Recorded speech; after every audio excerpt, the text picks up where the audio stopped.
다음에 에이든 윌슨 토저라고 하는 분이 계세요. 그래서 그것을 그냥 생략해서 A.W. 토저라고 하는 이름으로 아주 유명한 분이세요. 이미 돌아가셨지만은 We Travel on Appointed Way라고 하는 책을 언젠가 봤던 적이 있습니다. 거기 제목이 그거죠. 우리는 여행을 한다는 거죠. 우리는 여행을 하는데 정해진 길을 따라 여행을 한다. 하나님의 섭리에 대한 책이에요. 하나님의 섭리. 우리가 어떤 일들을 이렇게 처리해 나갈 때 우연한 것은 없다는 얘기죠. 하나님이 정해 놓으신 길을 가는 거예요. 우리의 선택이 잘못되었을 때 다른 길로 가는 것처럼 느껴지지만 결국 한참을 지나가 보면 하나님이 원하신 길을 가고 있다는 것을 발견하게 되죠. 그런 하나님의 섭리에 대한 것을 인식하는 순간 우리의 마음속엔 자유함이 생깁니다. 아, 내가 어떤 길을 가고 어떤 선택을 하고 어떤 상황 속에서 어떤 실패를 경험했어도 하나님께서 나를 붙잡아 주실 거야 라고 하는 믿음. 상암동에 스튜디오가 많이 생기고 방송국이 많이 생기는데 상암동에서 가끔 영화 촬영을 한다고 해요. 그러면 그런 거 있잖아요. 차 안에서 이렇게 막 얘기하는 거. 근데 분명히 이 차를 운전하는 사람은 앞을 봐야 되는데 드라마 같은 데 보면 막 얘기도 하고 막 그러잖아요. 그리고 뭐 얘기해요. 근데 차는 저절로 가요. 근데 가보면 견인차가 딱 들어가지고 이렇게 가고 있잖아요. 그렇죠? 그러니까 자기가 운전하는 것 같지만 운전이 아니고 견인차가 끌고 가요. 그게 바로 성도의 견인이라고 하는 신학 견인, 끌고 가는 겁니다. 하나님이. 우리가 운전하는 것 같지만 하나님의 손 안에 끌려서 가고 있는 거예요. 그래서 appointed way. 하나님이 이 작정하신 길을 따라 우리는 가고 있다. The travel 이렇게 돼 있어요. 거기 29장에 보면 그 책의 29장에 변치 않는 인간의 세상이라고 하는 29장 부분에 이런 내용이 나와요. 지금 이 본문은 그 책을 읽으면서 떠오르는 생각이었고 지금 제가 얘기하려고 하는 것은 A.W. 토저의 얘기입니다. 거의 대부분이 그분 얘기예요. 물론 이제 지금 제가 얘기하는 성경 요절이나 또 예화나 이런 것들은 우리의 삶에 있지만 그분이 얘기하려고 하는 것은 이런 것입니다. 오늘 제목을 크기를 늘리는 두 가지 방법이라고 정했잖아요. 잘 생각해 보세요. 크기를 늘리는 두 가지 방법. 가끔씩 그 제3세계나 아프리카에 또 몇 년 전에 북한에 가뭄이 왔을 때 북한 아이들과 아프리카 아이들이 배가 이렇게 막 나왔어요. 근데 그 사진만 보고는 잘 먹어서 배가 나왔는지 병이 걸려 배가 나왔는지 알 수가 없어요. 근데 얼굴 보고 행색을 보면 아, 저 사람이 제 아이들이 못 먹어서 배가 나왔구나 라는 것을 알 수 있죠. 배 나온 사진만 보고서는 알 수가 없어요. 많이 먹어서 배가 나왔는지 아니면 병이 걸려서 배가 부풀어 올랐는지 알 수가 없죠. 그 두 가지 얘기를 해요. A.W. 토저가. 그래서 정상적인 방법으로 크기가 늘어나는 것, 성장하는 것을 우리는 성장이라고 하죠. 그렇죠? 그러나 비정상적으로 크기가 늘어나요. 배가 커져요. 그것을 성장이라고 얘기하는 사람은 아무도 없어요. 부풀림이라고 하죠. 불어나는 거예요. 불어나는 거죠. 그래서 정상적으로 성장하는 아이를 정상적인 건강한 아이라고 얘기하고 비정상적으로 부풀러 오르는 배를 가진 아이를 병에 걸린 아이라고 얘기하죠. 겉모습만 봐서는 알 수가 없어요. 그렇죠? 똑같이 배가 나온 사람을 저 사람이 건강해서 배가 나왔는지 속에 복수가 차서 배가 나왔는지 알 수가 없죠. 똑같이 차려입으면 말입니다. 그러니까 영양 공급이 잘 될 때도 배가 나오고 영양 공급이 잘 안 될 때도 배가 나온다는 사실, 그 사실로부터 오늘 본문을 잡아서 들어가려고 하는 것입니다. 크기를 늘리는 두 가지 방법이라고 제목을 달아놨는데 그런 거예요. 우리가 남들한테 잘 보이려고 하는 방법을 선택해 보세요. 정상적인 방법은 정말로 영양 공급이 잘 돼서 기름지고 몸도 좋아요. 운동도 열심히 해서. 그래서 몸이 커져요. 든든해져요. 정상적인 방법이죠. 그런데 어디가 병이 들었어요. 막 몸이 부어요. 조금 전에도 지금 너무 그 위중한 오늘을 못 넘기겠다는 연락을 받고 그냥 급하게 제가 병원에 갔다가 좀 전에 도착했어요. 우리 교인 중에서 그런 분이 계세요. 오늘날 내일 하셔서 가서 그냥 기도하고 그냥 예수님 보이면 그냥 예수님 손잡고 그냥 가세요. 뒤돌아보지 말고 그렇게 제가 얘기해드리고 왔는데 근데 몸이 좀 힘이 나셨어요. 그래서 좀 안심이 돼갖고 또 급하게 왔는데 오늘 금요일날 차 되게 막히더라고요. 아 진짜 차 많이 막혔어요. 몸이 막 붓죠. 배도 나오고 다리도 붓고 복수가 차고 그러죠. 그것을 보고 우리는 잘 됐다고 얘기를 안 할 겁니다. 안 됐다. 어떻게 하면 좋나 얘기하죠. 오늘 본문에 두 가지가 나와요. 어떤 사람은 뿌리를 잘 세워서 건강하게 이렇게 성장하는 이미지가 그려져 있어요. 7절. 그리고 8절은 철학과 헛된 속임수에 빠져서 겉으로는 멀쩡해 보이지만 실제로는 정상적인 신앙생활을 하지 않는 어떤 그룹이 나와요. 그 두 가지 그룹에 대한 얘기가 오늘 본문에 적혀 있어요. 성장은 건강의 결과이죠. 건강하면 성장해요. 근데 건강하려면 큰 나무가 되려면 크기가 커지려면 뿌리가 튼튼해야 돼요. 기초가 튼튼해야 되죠. 그래서 오늘 본문에 뿌리를 박으며 세움을 받아 교훈을 받은 대로 믿음에 굳게 서서 감사함을 넘치게 하라. 이게 큰 나무를 한번 비교해 보면 큰 나무가 되기 위해서는 뿌리가 깊어야 되죠. 뿌리가 든든해야 되죠. 그래서 나무가 든든히 서야 돼요. 그래서 막 열매들이 막 자라날 때 그 열매들은 다 감사함으로 결과가 나타나요. 신앙의 건강한 모습의 이미지예요. 예수 그리스도께 우리가 신앙의 기초를 딱 두고 신앙의 뼈대를 잘 세우다가 보면 우리의 삶 속에 열매들이 많이 나타나는데 그 열매들의 공통점은 감사함이에요. 그렇기 때문에 예수를 잘 믿는 사람은 표정이 환한 거예요. 사람들과 싸우지도 않고 무슨 일이 생겨도 견딜 수 있고 힘이 나는 거죠. 그게 건강함이에요. 건강하게 커져가는 사람들의 특징이죠. 예수 안에 뿌리를 박는다. 오늘 7절에 그러므로 너희가 그리스도 예수를 주로 받았으니 그 안에서 행하되 그 안에 뿌리를 박으며 이렇게 됐죠. 그 안에 예수 안에 뿌리를 박아서 세움을 입은 자들은 입에서는 늘 항상 감사가 넘쳐요. 감사함이 생겨요. 사람들을 봐도 감사하고 야, 나 같은 것 하나님이 사랑해 주시니까 감사하고 야, 저분은 참 고생 많이 한다. 고맙다 하는 생각 들고 그래서 여기 예수 안에 뿌리를 둔다라고 하는 것 세움을 받아서 크게 자란다라고 하는 것은 예레미야 17장에 좋은 이미지가 하나 또 있는데 그것은 이런 거죠. 나 무릇 여호와를 의지하며 여호와를 의뢰하는 그 사람은 복을 받을 것이라. 그는 물가에 심어진 나무가 그 뿌리를 강변에 뻗치고 더위가 올지라도 두려워하지 아니하며 그 입이 청청하며 가무는 해에도 걱정이 없고 결실이 그치지 아니함 같으리라. 어떤 나무가 있는데요. 그 나무가 딱 이렇게 있었는데 나무가 있는데 그때 막 가뭄이 생겼어요. 막 해가 너무 쨍쨍 비쳤어요.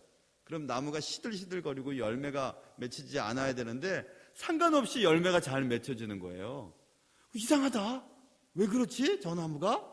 알고 봤더니 뿌리가 강변에 뻗치고 있었다는 것을 알게 됐어요. 아, 눈에 보이지 않았지만 눈에 드러나 있진 않았지만 그의 뿌리가 강변에 수원에 뿌리를 두고 있으니까 저 나무는 가뭄이 오든지 해가 막 쨍쨍 내리든지 상관없구나. 그 말은 무슨 말이냐면 예수 안에 뿌리를 둔 자의 특징은 환경이 달라진다고 달라지지 않는다는 얘기예요. 예수 안에 뿌리를 두고 신앙생활을 하는 자는 환경이 달라졌다고 해서 뭐 시들어들고 그리고 뭐 말라 비틀어지고 막 안 그런다는 거예요. 상황은 너무 힘들고 상황은 열매를 맺지 못할 만큼 너무 좋지 않은 상황 가운데서도 숨겨져 있는 부분에서 힘을 계속 공급받고 있거든요. 예수 안에 뿌리를 둔 자의 특징이에요. 그래서 우리가 주님이 그래서 그렇게 많이 얘기하신 게 뭐냐 하면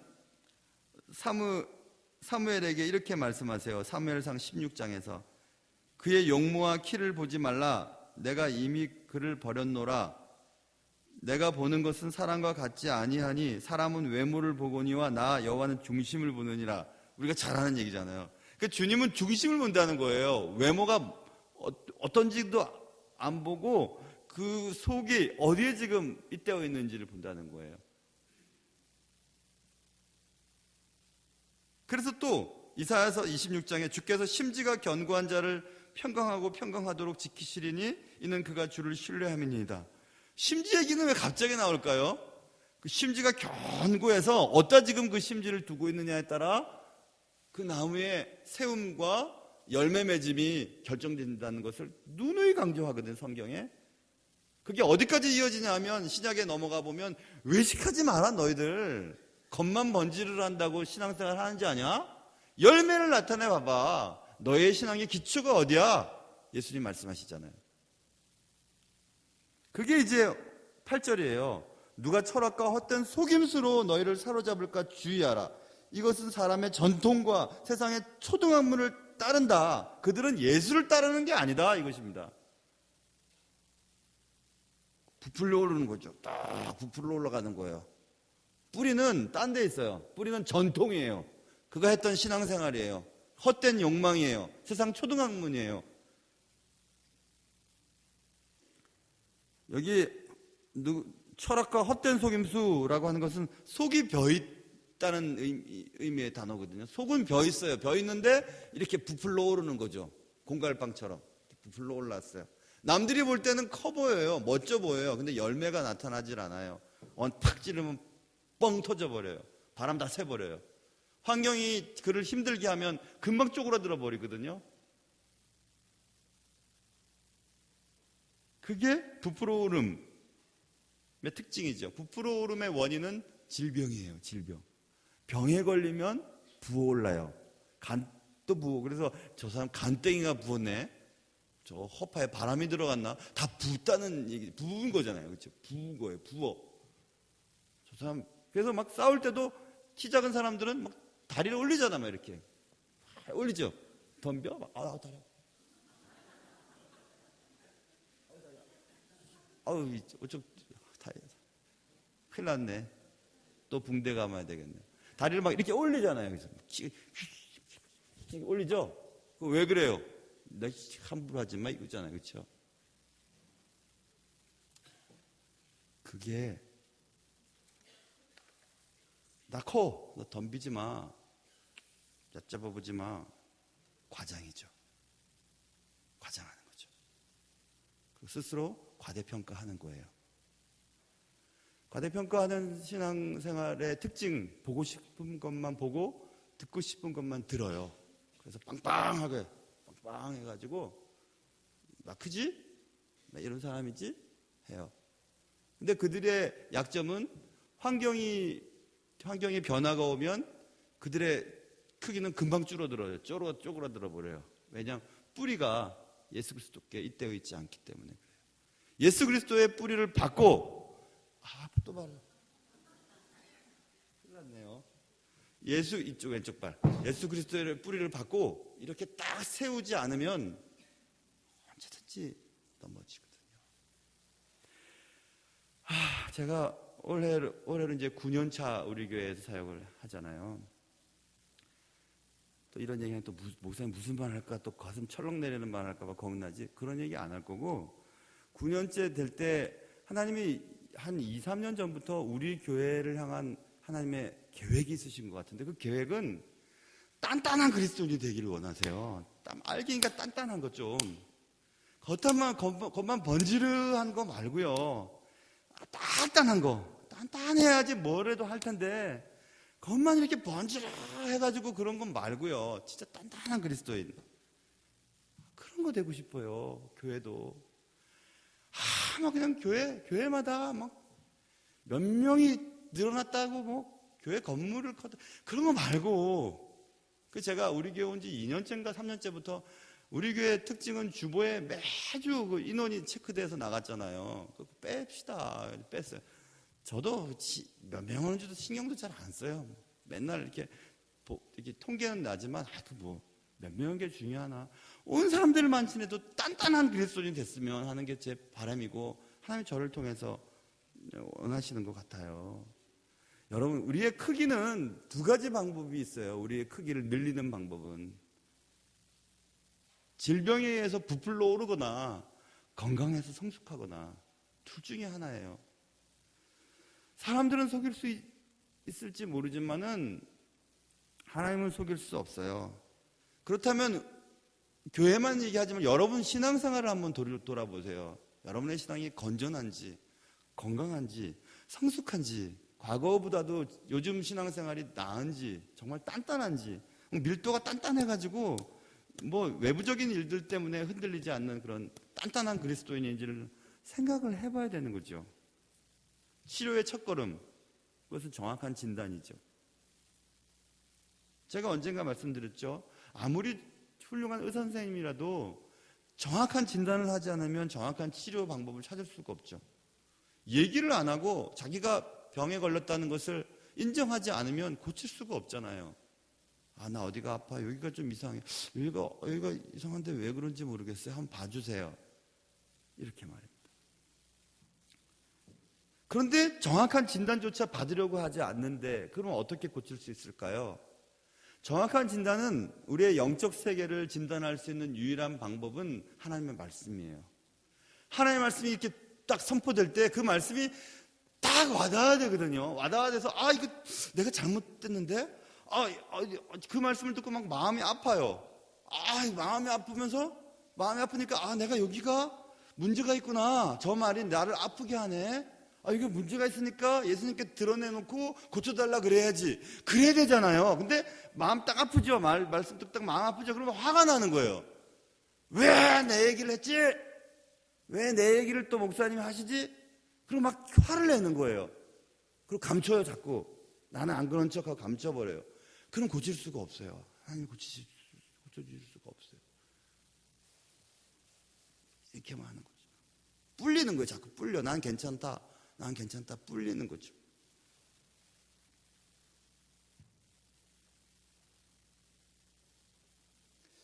저는 저희 집안에 그 돌림자를 안 땄어요. 안 땄는데 강나무라고 졌잖아요. 근데 유명한 여성 신학자가 한 명 계세요.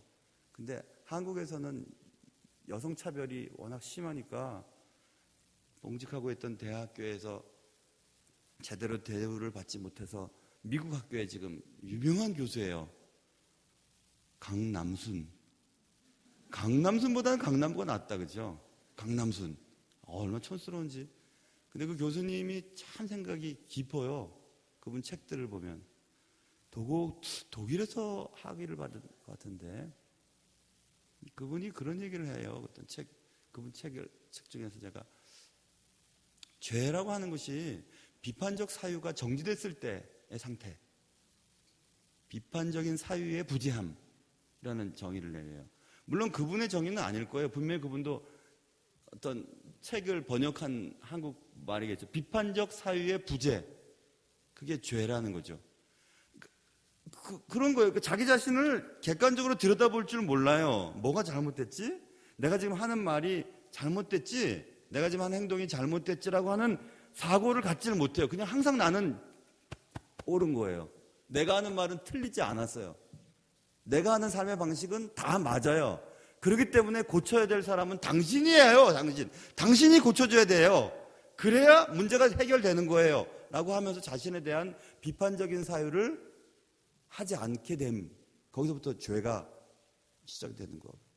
기가 막힌 표현이죠.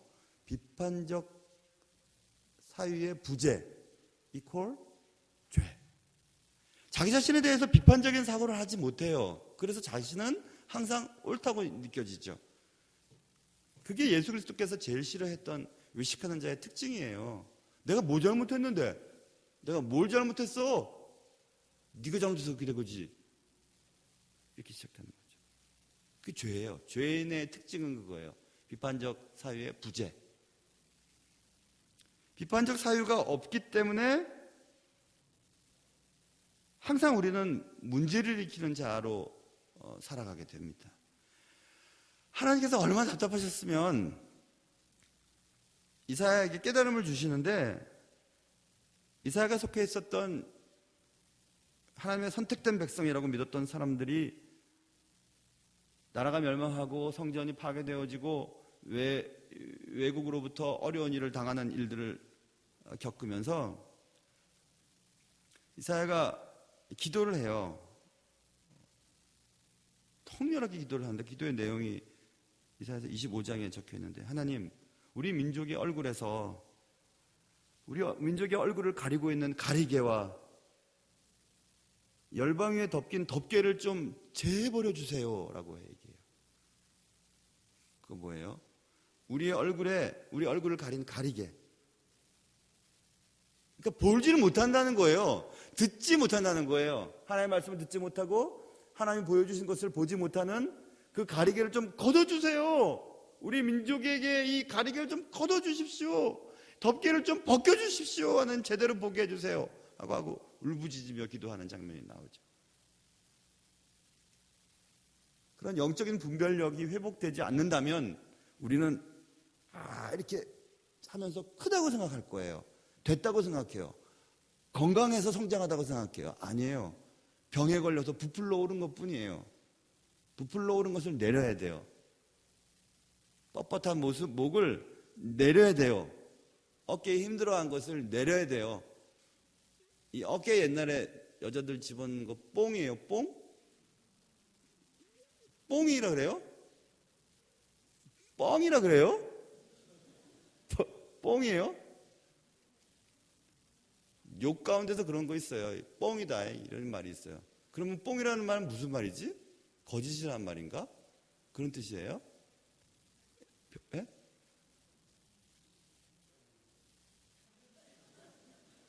글쎄 이게 뽕이에요. 장로님 뽕 맞아요. 뽕이라고 해요. 뽕인데 거짓말이잖아요. 거짓말이잖아요. 뽕 집어넣고 이렇게 해갖고 딱 바라다니면 뭐예요 그거? 거짓말이지. 그거 하지 말아야 돼요. 예수 믿는 사람들은 뽕 넣으면 안 돼요. 자기를 제대로 들여다봐야 돼요. 그렇지 않으면 성숙하지 않아요. 그건 성장이 아니에요. 그건 질병에 걸린 부풀러 오름이에요. 부풀러 오른 것은 병들었기 때문에 생긴 거거든요. 아이고 산에 갔는데 제가 학교 다닐 때 혼자서 여행을 많이 다녔어요. 왜 여행을 혼자서 많이 다녔는지 아세요? 혼자서 여행 간다 그러면 멋있어 보이니까. 그래서 등산을 혼자서 여행을 많이 갔었어요. 근데 배가 너무 고픈 적이 있었는데 버섯을 볶아 먹으면 맛있겠다 싶어서 산을 뒤졌더니 버섯이 있는 건데 그 버섯을 이렇게 쭉 찢어가지고 찢을 때 닭고기 뒷다리 찢는 것처럼 가슴에서 쫙 찢어가고 이제 버섯을 먹으면 이제 힘이 생기겠죠. 근데 갑자기 겁이 나는 생각이, 이 독버섯이면 어떡하지? 이 독버섯이면 어떡하지? 독버섯이면 나 이거 죽는데? 나 죽으면, 나 혼자 지금 산에 왔는데, 나 발견하지도 못할 거고, 나 어떡하지? 나 어릴 때 주님의 일을 하겠다고 약속했으니까 죽이시지는 않겠지? 아니야, 죽을지도 몰라. 어떡하지? 볶긴 볶았는데 먹어야 될까 말아야 될까 생각이 들었어요. 여러분 어떻게 하시겠어요? 아니, 어떻게 했을 것 같아요, 제가? 에? 먹었을 것 같아요?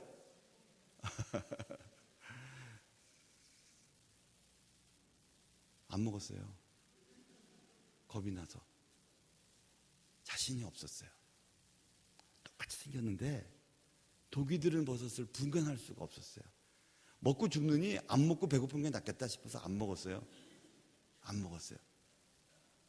여러분, 버섯은 똑같아 보여도 독을 품은 버섯은 다른 사람을 죽게 만들어요.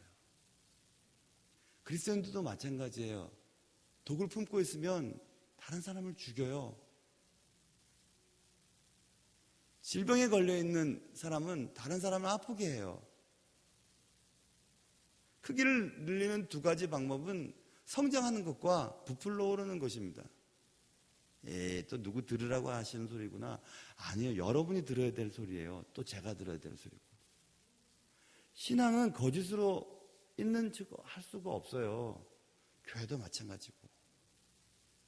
우리 속에, 우리 바깥에 드러난 거 다 내려놓아 보세요, 한번. 이 직분들을 다 내려놓고 실제로 내가 그리스도인인지, 실제로 건강해서 내가 성숙해 있는지, 성장했는지, 아니면 뭐 이것저것 갖다 붙여서 뽕을 달고 막 어깨 힘들고 다니고 그러지 말고요, 제발. 천국 갈 때 다 뽕 내려놔. 다 내려놓게 돼 있어요. 요즘에 제가 문제가 참 있긴 있어요. 성도들을 사랑하지 않는가 봐. 성도들의 아픔이 내 아픔으로 잘 안 느껴져요. 큰일 났어요. 왜 그럴까 생각해 봤더니 성도들이 자꾸 날 속이는 것 같아서 낙심이 된 것 같아. 내가 이렇게 성도들을 위하고 사랑하는데 성도들은 내 마음을 이렇게 모르네. 그래서 내가 자꾸 그런 것 같아. 그래서 그래. 그러면 그래, 알아서 해라. 그래서 거짓말에 자꾸 속으면요, 진짜를 봐도 의심이 되잖아요. 요즘에 우리 교회를 말하는 게 아니라 이 세상에 돌아가는 성도라고 하는 사람들의 모습을 보면서 예수 믿는다는 사람이었는데 저 사람이 저렇게 살았네. 저 사람이 교회 다닌다 그러는데 저렇게 말을 하네. 저 사람의 과거가 저랬네. 그럼 자꾸 보니까 예수를 믿는다는 게 뭘까 하는 그런 생각들. 과연 목사로서 그럼 나는 어떻게 살아왔는가라는 그런 생각들 말이에요. 자신이 없는 거죠. 목회를 잘하고 있나? 그렇게 목이 터져라고 얘기를 해도 과연 몇 분이나 들으실까? 이런 생각들. 밥 못 먹고 잠 못 자고 애를 쓰고 성도들 돌아보는 그런 애씀이 어느 날 무슨 소용이 있을까? 이런 생각이 드는 거죠. 달라지지 않는 것 같은 그런 두려움. 전혀 달라질 것 같지 않은 그런 두려움. 그런 거 있죠. 그래서 성도들이 많이 모이는 게 하나도 즐겁지 않아요. 진짜 그리스도인 한 명 한 명을 만들어내는 일이 더 중요하다는 생각이 많이 들기 때문에 그런 거죠. 사랑하는 성도 여러분, 저의 고민이 저의 고민일 뿐일까요? 여러분의 고민은 아니세요? 난 정말 성장하는 것일까? 아니면 부풀어 올라 있는 것일까? 건강해서 성숙해진 것일까? 질병 때문에 부풀러 올라 있는 것인가? 환경 때문에 환경으로 인해서 내가 아무런 영향을 받지 않는 진짜 그리스도인인가? 아니면 환경에 의해서 다른 사람의 말 한마디 때문에, 아니면 돈이 있고 없고 또 다른 사람의 어떤 행동에 의해서 내 삶이 자꾸 변하는 그런 가짜 그리스도인은 아닌가? 이쯤 돼서 한번 생각해 보지 않으면 언제 생각해보고 진짜 그리스도인이 되어가지고 제대로 살다가 천국 가겠습니까? 깜짝 놀랄 때가 있어요. 나 이러다가 죽으면 천국 갈 수 있을까? 그런 고민을 안 해보고서야 어떻게 진실한 그리스도인으로 살 수 있겠습니까? 그런 고민을 해보고 있는 중이에요. 크기를 늘리는 두 가지 방법 가운데 정상적인 방법으로 성장해야 되지 않겠습니까? 정상적인 방법으로 주님을 섬기고 그런 방법을 찾고 또 찾고 찾아볼 때 우리의 진짜 믿음이 있고 진짜 그리스도인이 될 줄로 알고요. 우리를 부풀리게 했던 돈이 나를 부풀리게 하고 전통이 나를 부풀리게 하고 오늘 본문에 헛된 속임수로 난 됐어 자꾸 나를 속이고 다른 사람을 속이고 교인도 속이고 목사도 속이고 서로도 속이면 난 괜찮다 속이면서 막 부풀러 올라 있지는 않은지를 한번 생각해 봐야 할 때인 것 같습니다. 저의 간절한 마음이에요. 그렇게 되지 않는다면 하나님 앞에 섰을 때 제가 혼날 것 같아요. 너 목사로 살다 뭐 하다 왔냐? 가짜 그리스도인들 많다고 자랑하다 왔냐? 그렇지 않아요. 여러분 다 여기 계신 분들에도 다 말씀을 잘 듣고 예수 그리스도께 뿌리를 잘 내려서 잘 세워져서 잘 성장해서 열매를 많이 맺을 수 있는 그런 그리스도인들 모두가 되실 수 있기를 주님의 이름으로 축원합니다.